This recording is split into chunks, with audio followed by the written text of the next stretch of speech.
জাতিসংঘ শান্তিরক্ষা মিশন ইউনিফিলে অংশ নিতে বাংলাদেশ নৌবাহিনীর ৮৫ জন সদস্যের একটি দলের বিশেষ ফ্লাইটে চট্টগ্রাম বিমানবন্দর থেকে লেবানন গেছেন।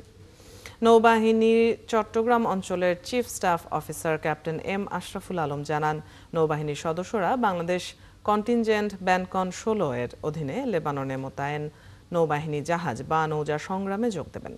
এর মাধ্যমে তারা সেই দেশের ভূখণ্ডে অবৈধ অস্ত্র এবং গোলাবারুদের অনুপ্রবেশ প্রতিহত করবেন।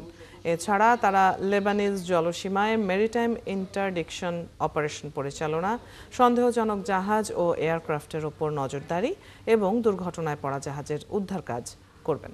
এরই ধারাবাহিকতায় আমাদের বর্তমানে ১৫টি কন্টিনজেন্ট মিশন শেষ করছে এবং এই কন্টিনজেন্টটি বাংলাদেশ কন্টিনজেন্ট ১৬ হিসেবে বাংলাদেশ নৌবাহিনী জাহাজ সংগ্রামের ক্রু হিসেবে শান্তিরক্ষা মিশন লেবাননে গমন করতে যাচ্ছে। এই কন্টিনজেন্টটি টোটাল সদস্য সংখ্যা ১১০ জন। এর ভিতরে ২৫ জন নৌ সদস্য গত